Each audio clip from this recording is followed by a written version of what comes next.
नमस्कार साथियों, आज हम बात करने वाले हैं मध्य प्रदेश शिक्षक भर्ती परीक्षा 2026 के बारे में, जिसका हाल ही में व्यापम ने अपने कैलेंडर में जिक्र किया है। दो पात्रता परीक्षा का व्यापम ने 2026 के जो अपडेटेड कैलेंडर है उसमें अपना जिक्र किया है। बात कर लेते हैं वर्ग 2 की और वर्ग 3 पात्रता परीक्षा की। इन दोनों परीक्षा का व्यापम ने अपने कैलेंडर में जिक्र किया है। बढ़ते हैं आगे अगली स्लाइड पे। व्यापम ने अभी हाल ही में 2026 का जो कैलेंडर जारी किया है वो इस तरह से जारी किया है। उसमें बैक टू बैक 18 एग्जाम्स का व्यापम ने जिक्र किया है, जिसमें पहली एग्जाम है ग्रुप 1 सब ग्रुप 2, जिसका हाल ही में अभी नोटिफिकेशन भी जारी हो चुका है। हमारी शिक्षक पात्रता परीक्षा भर्ती के बारे में व्यापम ने 13 नंबर और 14 नंबर पर जिक्र किया है। 13 नंबर पर वर्ग 2 की परीक्षा है। वर्ग 2 की परीक्षा में ये पहले पात्रता परीक्षा लेंगे, उसके बाद चयन परीक्षा। तो पात्रता परीक्षा का इन्होंने शेड्यूल वर्ग 2 का दे रखा है, वो है जुलाई 2026। इसी तरह वर्ग 3 का पात्रता परीक्षा का इन्होंने शेड्यूल जो दे रखा है वो दे रखा है जस्ट एक महीने बाद, अगस्त 2026। तो ज्यादा समय नहीं है हमारे पास वर्ग 2 और वर्ग 3 पात्रता परीक्षा में, मात्र 6 महीने का लगभग का समय हमारे पास तैयारी करने के लिए बचा है। आगे हम बात कर लेते हैं एमपीटेट वर्ग 3 परीक्षा के बारे में। हम डिटेल में बात कर लेते हैं किस तरह का एग्जाम पैटर्न होता है, क्या ये इसकी योग्यता होती है, क्या सैलरी पर्क्स वगैरह सारी चीजें मिलती है हमें अगर हम वर्ग 3 के गवर्नमेंट शिक्षक बनते हैं तो आइए हम डिटेल में चर्चा कर लेते हैं वर्ग 3 के बारे में। वर्ग 3 पात्रता परीक्षा कौन कौन व्यक्ति दे सकता है, उसके लिए योग्यता है कि आपके पास या तो डीएड हो, या तो आपने डीएड किया हो, या उसी को डीएलएड के नाम से भी जानते हैं, डीएलएड किया हो, या फिर आपके पास बीएलएड हो, ना कि बीएड। अगर बीएलएड भी होगा आपके पास तो भी आपको इस एग्जाम देने के लिए एलिजिबल रहेंगे। साथ ही साथ आपको 12th में 45% अगर आप कैटेगरी के साथ हो, और अगर अनरिजर्व हो आप तो 50% अंक आपको 12th में चाहिए इसके लिए। और इसी तरह के अगर दिव्यांग व्यक्तियों के बारे में हम बात करेंगे तो उनको भी योग्यता में शैक्षणिक अंकों में 5% की तक की छूट मिलती है इसमें। आगे हम बात कर लेते हैं पात्रता परीक्षा क्वालिफाई करने के लिए कितने मार्क्स कंपलसरी है। तो रिजर्व कैटेगरी के लिए एससी, एसटी, ओबीसी और दिव्यांग लोगों के लिए 50%, यानी कि ये एग्जाम होता है अपना 150 नंबर का, तो 150 नंबर का 50% यानी कि 75 अंक आपको लाना कंपलसरी है। इसी तरह अनरिजर्व कैटेगरी यानी कि जनरल कैटेगरी वालों के लिए या अदर स्टेट वालों के लिए 60% यानी कि 90 अंक आपको लाना इसमें कंपलसरी है। एक चीज और व्यापम ने यहां पर क्लियर करी है शिक्षक भर्ती पात्रता परीक्षा के रूल्स में, ये बात है कि अगर आपने 2020 के बाद 2020 या 2020 के बाद जो भी शिक्षक भर्ती पात्रता परीक्षा वर्ग 3 के लिए हुई है, अगर वो आपने क्वालिफाई कर रखी है तो आपको ये 2026 वाली परीक्षा देने की जरूरत नहीं है। व्यापम ने 2020 के बाद एक तो 2022 में एग्जाम ली थी और एक 2024 में अभी हाल ही में थोड़े दिन पहले, एक साल पहले लगभग, ये एग्जाम इसकी पात्रता परीक्षा ली थी। तो अगर आपने वो दोनों एग्जाम में से कोई सी भी एग्जाम अगर आप क्वालिफाई है तो आपको ये 2026 वाला एग्जाम देने की जरूरत नहीं है। लेकिन फिर भी अगर आप देना चाहते हैं एक्सपीरियंस के लिए तो आप बिल्कुल इस एग्जाम को दे सकते हैं, इसमें कोई रोक टोक नहीं है।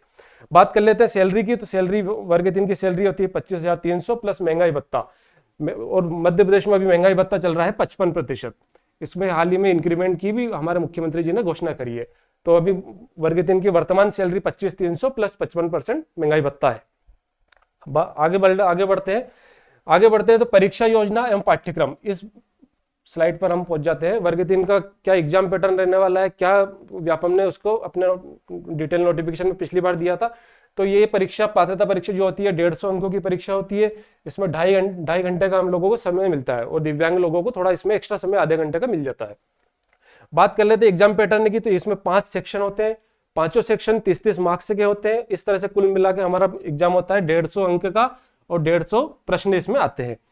कौन कौन से सेक्शन रहते हैं इसमें? पहला सेक्शन रहता है बाल विकास एवं शिक्षा शास्त्र, चाइल्ड डेवलपमेंट एंड पेडागोजी, जिसे हम सीडीपी के नाम से जानते हैं। इसमें बालक का सर्वांगीण विकास किस तरह से होता है, विभिन्न चरणों में बालक किन परिस्थितियों से गुजरता है, ये सारी चीजें हम बाल विकास में पढ़ते हैं। साथ ही साथ पेडागोजी में हम वो चीजें पढ़ते हैं कि एक बालक को वर्ग 3 में अगर हम शिक्षक बनने जा रहे हैं तो पहली से लेकर 5वीं तक के बच्चों को किस तरह से पढ़ाया जाता है, कौन कौन सी शिक्षण पद्धतियां हम उसमें इस्तेमाल करते हैं, ये सारी चीजों का हम इसमें पेडागोजी में पढ़ते हैं।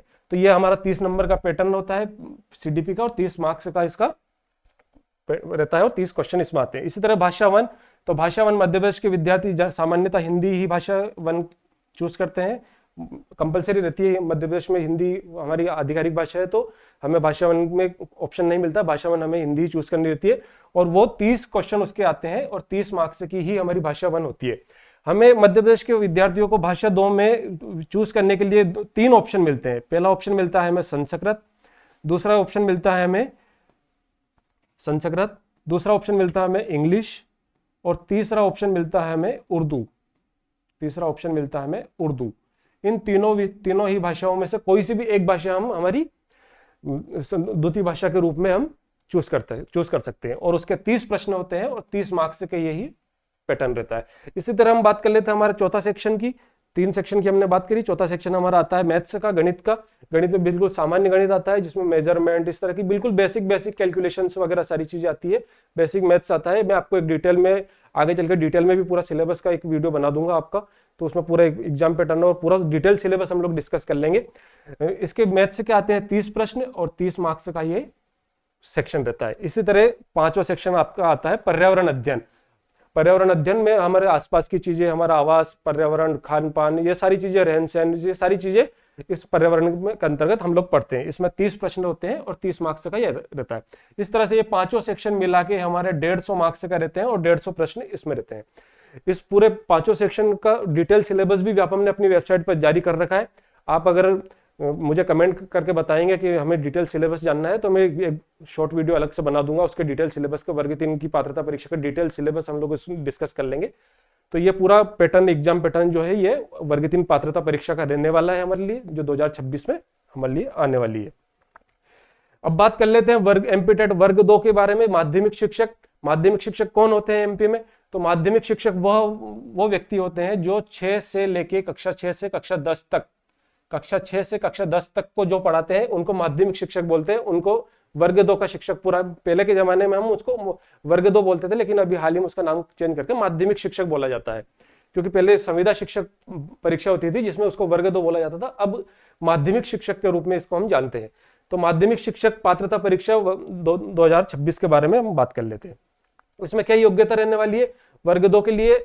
जैसे अभी हाल ही में हम सुप्रीम कोर्ट ने एक नोटिस निकाला था। उस नोटिस के अकॉर्डिंग बीएड वाले विद्यार्थी वर्ग 3 में नहीं दे सकते हैं, लेकिन बीएड वाले और डीएड वाले दोनों ही विद्यार्थी वर्ग 2 का एग्जाम दे सकते हैं। बीएड वाले भी दे सकते हैं और डीएड वाले भी वर्ग 2 का एग्जाम दे सकते हैं। वर्ग 3 सिर्फ डीएलएड वाले ही दे सकते हैं, लेकिन जिनके पास अगर बीएड है या फिर डीएड है या फिर बीएलएड है, तीनों में से अगर कोई भी आपके पास अगर योग्यता है तो आप वर्ग 2 का एग्जाम दे सकते हैं।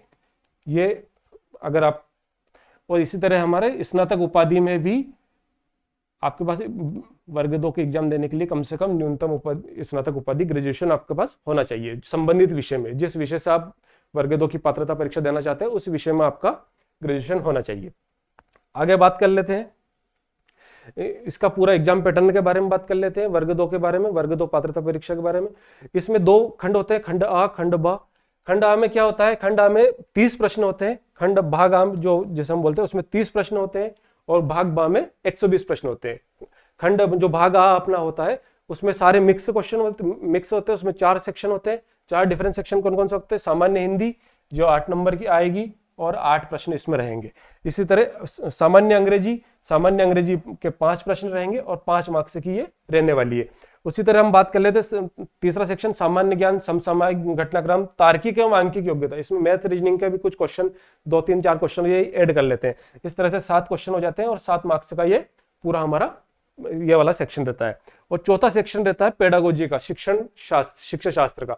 शिक्षा शास्त्र में वो अभी मैंने हाल ही में पिछले स्लाइड में हमें वर्ग 3 के बारे में जब हम जिक्र कर रहे थे तब मैंने बताया था, शिक्षा शास्त्र वो चीजें होती है, पेडागोजी वो चीजें होती है कि हम बच्चों को किस तरह से पढ़ाने वाले हैं, कौन कौन से टेक्निक्स यूज करके हम बच्चों को पढ़ाने वाले हैं। क्या हम बच्चों को खेलकूद वाली विधि से पढ़ाने वाले हैं? क्या हम बच्चों को एजुकेशन टेक्नोलॉजी के माध्यम से पढ़ाने वाले हैं?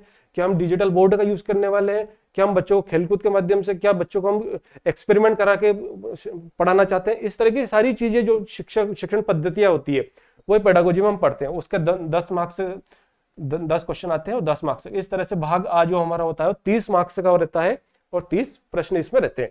बात कर लेते हैं भाग बा की। तो भाग बा आपका सब्जेक्ट स्पेसिफिक रहता है।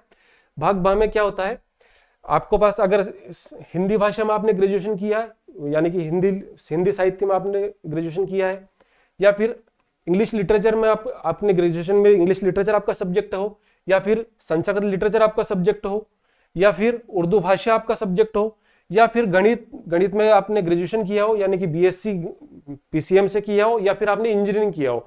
यहाँ पे एक पॉइंट करने वाली बात है कि गणित विषय में आपको इंजीनियरिंग, अगर आपने इंजीनियरिंग किया है और साथ ही साथ डीएड या आपके पास बीएड है तो भी आप वर्ग 2 का एग्जाम दे सकते हैं। आपको बीएससी जरूरी नहीं है, अगर आपने इंजीनियरिंग किया है तो भी आप वर्ग 2 गणित सब्जेक्ट से देने के लिए एलिजिबल रहेंगे। बात कर लेते हैं विज्ञान की, तो इसके लिए आपको बीएससी फिजिक्स, केमिस्ट्री और बायोलॉजी के साथ आपको बीएससी आपने किया हो। और इसी तरह सामाजिक विज्ञान में आपने जैसे बीए में हिस्ट्री, पॉलिटी, ज्योग्राफी, इकोनॉमिक्स, इनमें से कोई सा भी सब्जेक्ट कॉम्बिनेशन आपने लिया हो और उस सब्जेक्ट स्पेसिफिक में आपने ग्रेजुएशन किया हो।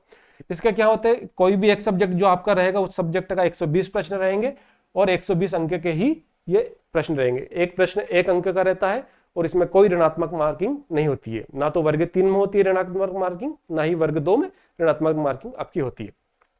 इसका पाठ्यक्रम का स्तर क्या रहने वाला है, एग्जाम का जो अपने एग्जाम में प्रश्न पूछे जाएंगे उसका स्तर क्या रहने वाला है, तो जो भाग आ रहेगा, भाग आ में रहेगा हायर सेकेंडरी स्तर का। भाग आ यानी कि अपने जो 30 नंबर का जो पहला पोर्शन है वो आपका हायर सेकेंडरी स्तर का रहेगा, और जो दूसरा पोर्शन है आपका भाग बा यानी कि सब्जेक्ट स्पेसिफिक वाला, ये सब्जेक्ट स्पेसिफिक वाला जो पोर्शन रहेगा ये स्नातक स्तर का आपका रहने वाला है। तो आपको बहुत डीप में आपको इसका नॉलेज लेना पड़ेगा, और मैं आपको वर्ग 2 का और वर्ग 3 का संपूर्ण सिलेबस, जो आपको ये सब सारे सब्जेक्ट्स का जो सिलेबस है उसका एक डिटेल शॉर्ट वीडियो बना दूंगा आप लोगों के लिए। अगर आप और इससे रिलेटेड आपके कोई भी डाउट हो तो आप मुझे कमेंट जरूर कीजिए, तो मैं आपको उसको जवाब दूंगा।